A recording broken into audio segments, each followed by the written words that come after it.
experiences. For me, the prep means I also study everybody's successes and failures. For me, the prep politically when I fought Amethi was also about doing something nobody else had dared do. There were legends like Sharad Yadav, Maneka Gandhi who had fought. They are legends in Indian politics who had their deposits, zamanat zabt ho gayi thi. For me to go and become the first person to complete a tenure of 5 terms, for me to be in that position, help build homes for 1 lakh families, help build the first 200-bed hospital for women and children there, help build the first medical college, the first fire station. Those are the achievements that I hold dear. Because why did I get into politics? I did not get into it for the fame or the money. God was very kind to me in the media business. I got in because I wanted to showcase that citizens at large, especially professionals, when they choose to politically contribute, they can maximize the potential of the community that they are serving. So for me to have set that standard or benchmark is something that I'm very proud of. And the aftermath, like I said, not everything you do will succeed. My life has been about going from one failure to another and succeeding in between.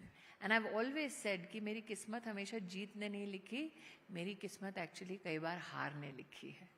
So if you can do that and still have an enthusiasm for life, I think that's the biggest drive for me. But you said that failure has taught you and failure has helped you evolve into who you are today. What are the biggest lessons that you take away from a setback? What are the biggest lessons that you take away from a failure or an event that does not go as per your own expectations? I think what is extremely comfortable is when people don't see you coming. That's the greatest advantage. When they think you're not capable. Use it as an instrument and leverage it to success. The problem happens when people think that nothing that you do will fail. That you will succeed no matter what, that you will be tenacious no matter what. That means they think they have figured you out. So how do you reinvent yourself? How do you reposition yourself? How do you create a narrative about yourself? Because for too long in our country, in our culture, we have told women that they should not have a narrative. That those women do best who are unheard, who are in the shadows, who barely speak, who barely stand up. Now to change that mindset and say, stand up. It doesn't matter whether you're knocked down. Just keep standing back up. That is a big journey unto itself. So for me, I came from a culture which said, "Arey, tum kaam karogi." I'm the first daughter in my family to work. And then to say, "Arey, tumko media mein jana hai." I am the first woman in my community to go to media. "Arey, tumko politics mein jana hai." I am the first, forget woman, man, I'm the first person to go into active politics. So to not deny yourself that opportunity, I think that is something that I have learned. What failure does to you is to give you the psychology of not being fearless anymore. And that is what you need to deny your failure, that you will be fearless in your choices. It is not possible that you will succeed every time. It is not possible that you're flawless. Because if you were flawless, you would not be a human being, you would be God. So accept the fact that you will be flawed. Accept the fact that when you make a mistake, be magnanimous enough to yourself to say, I made a mistake. And people are quintessentially nice enough to forgive you. But learn to accept that hard reality and truth in life. What is Smriti Irani's flaws today? Well, my strength is my flaw. Yeah. So you because people always have people that they can depend on. I'm that people.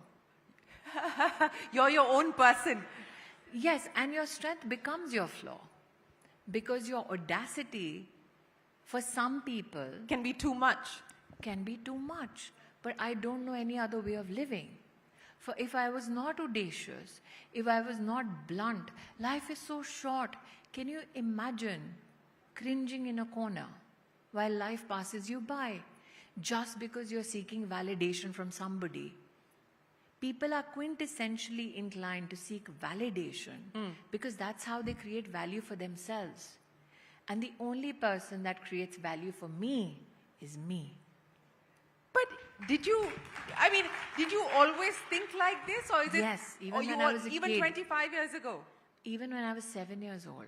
Even was when the you were most 7 years irritating old, you thing looked in the about me. mirror. You looked in the mirror, and you didn't want No, I external don't validation. look at the mirror. I You don't look in have the that mirror. Nilsen Boons complex. I was too busy leading life to look at the mirror. But I did this even when I was 7 years old. And I was on the streets when I was 7. My parents did not have money. We are sitting today at Taj. In Taj Mansingh, my mother was a housekeeper. Right now, we are like 5 minutes away from Dholakwa Bus Adda. My father and I were on the street selling books when I was 7 years old. Even then, on the streets, I used to tell my dad, you know, there's the army club.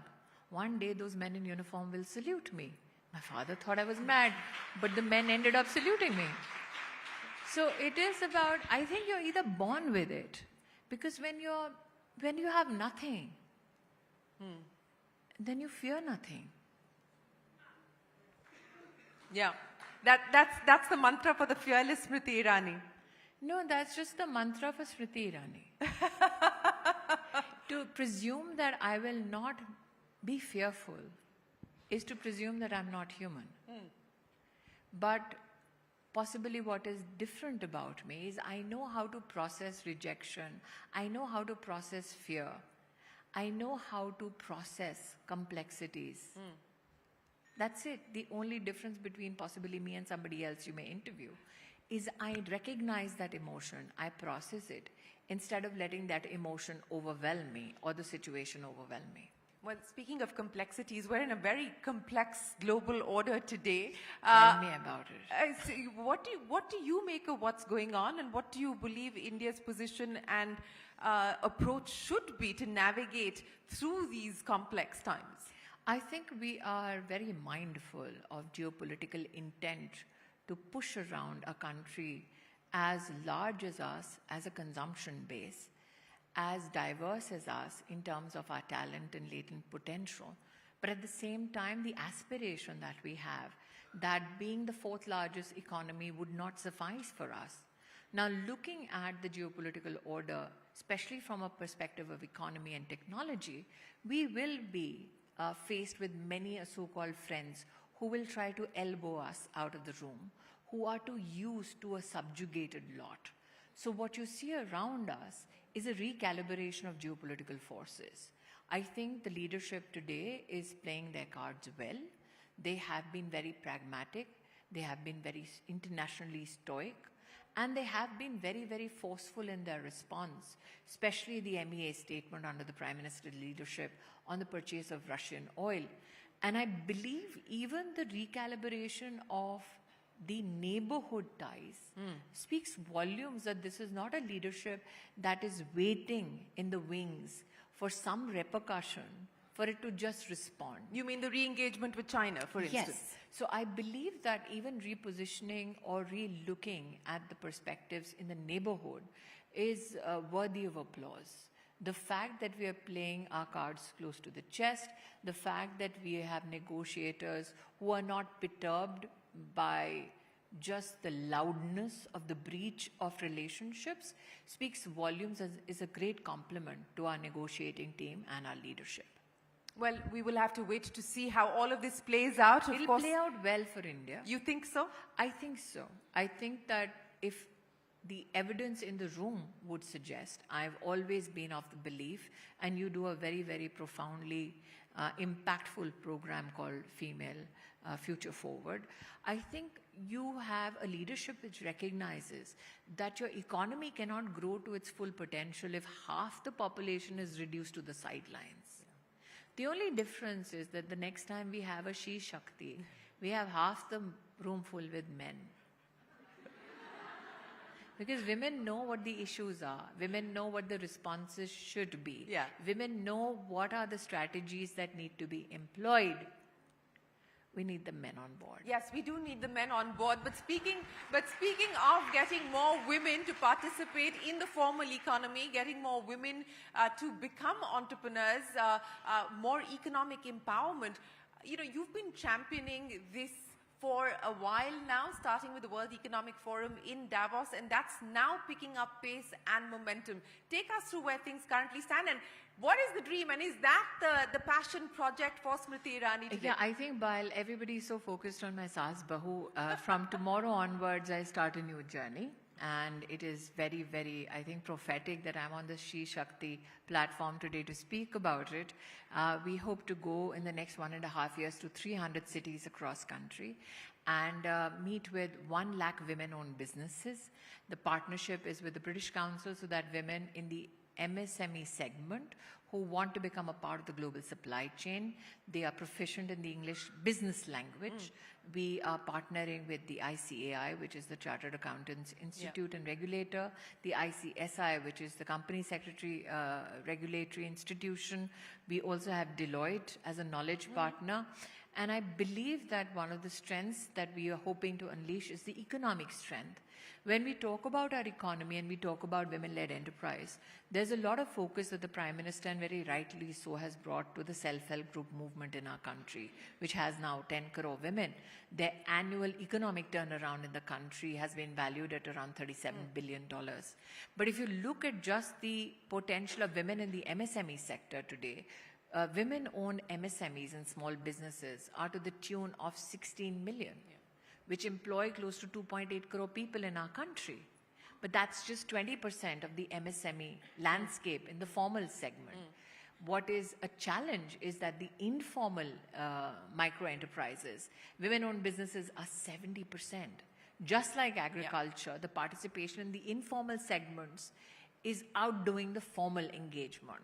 So I'm hoping that with this effort, we can bring more and more formalization of women who are entrepreneurs so that there is an enhanced access to credit and not small credit, but huge capital, where we can help possibly small businesses become mid-sized companies, because that's the ambition now women entrepreneurs in our country need to have. That for too long, we've been a part of the entry pipelines, become medium-sized companies. Go to the market, unleash your money's worth.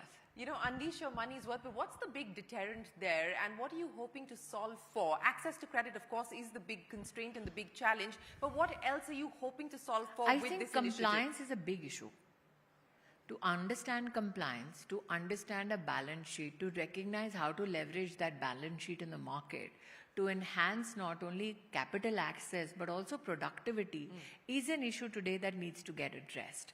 The studies that have been undertaken by various agencies have shown that women-owned enterprises, they have seen an increase of 12% in revenue and around 19% in the net income in every month. The issue is, if these numbers exist, why are we not able to leverage it for the scaling up of such enterprise? So my effort is going to be to pick those women who are in the informal MSME segments to see how can they get formalized, so that if the government is giving enough support in the agencies of skilling, in the agencies of technology, or for that matter, even small machine tools, how do you make those women get that information? So if we want to enhance productivity in the age of AI, how many women know some kind of a synthesis between, let's say, technology and their business needs? But most women are focused on their local markets or the markets within their state. Very few women are looking at exports. So if you look at the numbers of 2024, of all the exports that were done out of India, only 8% were done by women-owned businesses. So what deters a woman from exploring the export market? And those who are already a part of the export regime, how can you help them look for new markets? So this is a wide canvas, and we need everybody to pitch in and everybody to help.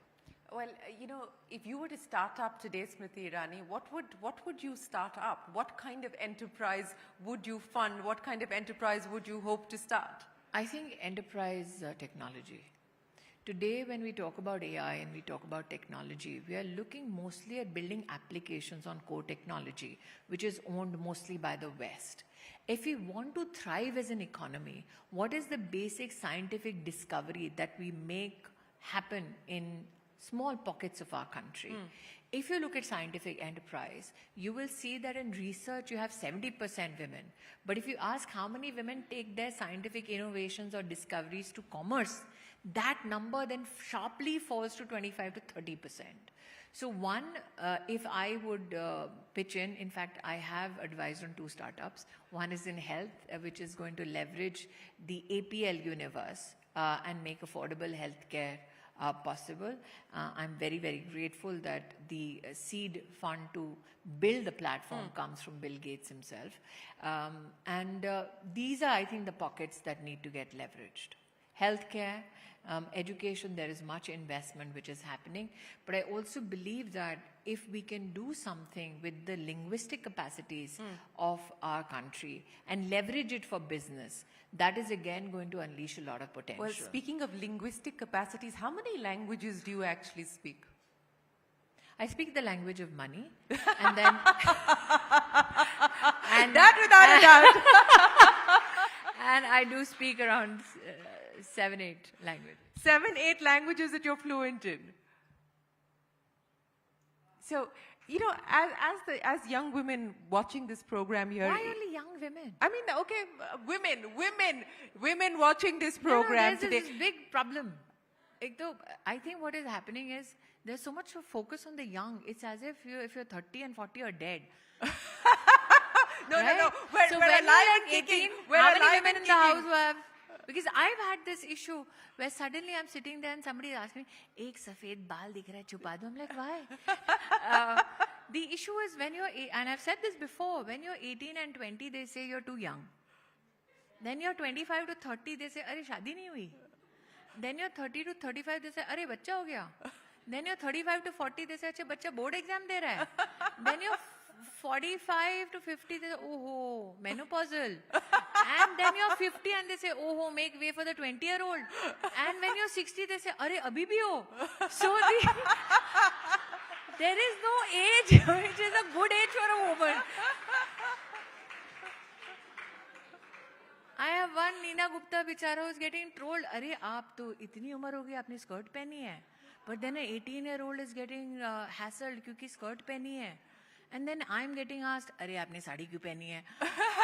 I'm like, so it seems that no matter what you wear, no matter what you say, no matter what your age, no matter what your language, no matter where and who and what you belong to, if you're a woman, you need to carry an explanation docket with you. Yes, and a very long one at that. My belief is, anybody who cares for you, who doesn't judge you whether you're successful or you fail, whether you're in the spotlight or somewhere in the shadows, if you genuinely, truly want to, only give an explanation to them. Because the rest of the world anyways doesn't care. Or matter. Even if it matters, it doesn't care. So those who don't care for you, those who won't be around you, stop seeking their validation. If you have a white hair, if you're menopausal, embrace it. Especially if you see somebody who's a senior. My request today to all the young girls, since you want me to only give some message to young girls. No, I was only asking for a message for the young women because is to sit with the old ones. Because they have fought a battle at a time where these battles were not spoken of. Today it's easy to fight your battle. Today it's not completely easy, but it's comparatively easy to sit with the ones with the white hair because they knew how to succeed when the whole world was against them. And that's exactly why I was asking you for a message for the young women, because you've been there, seen that, worn the t-shirt. That's a very elegant way of calling me old, but thank you. But so before I let you go, I know we can continue for a long time, and this audience is probably going to lap up every word that you say, but we do have to close. Before I let you go, what is the ambition that you have for yourself today? Given everything that you've already accomplished. Who says I've already accomplished? No, I'm saying given everything that you've already accomplished. Mm-hmm. But who says it's accomplished? What would you call it? I'm in 2 fields. Politics and media. It's very rare to find successes in both fields. Forget the woman aspect. Even men cannot succeed. For me, quintessentially, at the end of the day, how will I view myself? It's only when I die. that those who've competed with me will say, thank God. And those that I worked with, that possibly I mattered to, they say when I pass, and she was a good egg. She was nice. That's what matters. Smriti Irani, thank you for being here this evening. Thank you for being refreshingly candid. And thank you always for your enthusiasm and your energy. It's been an absolute pleasure. Ladies and gentlemen, the inimitable Smriti Irani. A big round of applause. Thank you so much for joining us here. Thank you so much, Smriti ji, for that very insightful conversation. I request you to please stay on stage, ma'am. Well, this is giving us a moment to honor every word that Smriti ji has said. This is a remarkable contribution of hers in the space of this global good that we continue to talk about. Now, we are going to be now presenting an esteemed honor, and for that honor, may I please invite Mr. A.P. Singh, International President, Lions Club International, and Sangeeta Jatia, Past International Director and Board Appointee, Lions Club International. Please give them a huge round of applause, ladies and gentlemen.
Thank you, Smriti ji. Thank you so much for joining us here on SheShakti.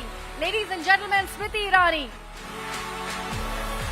With that, we've come to the very close of this unforgettable celebration of women building Bharat. Thank you all for being a part of Lions International Presents News18 SheShakti 2025. Together, we have celebrated the strength, resilience, and leadership of women who are shaping the future of Bharat. Once again, a special thanks to our partners, presenting partner Lions International, associate partners M3M Foundation and Reliance Industries Limited, whose support and collaboration made this possible. As we close the proceedings, we invite you to proceed towards dinner. Let's continue to celebrate, support and empower one another as we build a brighter future for Bharat. Good night, ladies and gentlemen. Take care.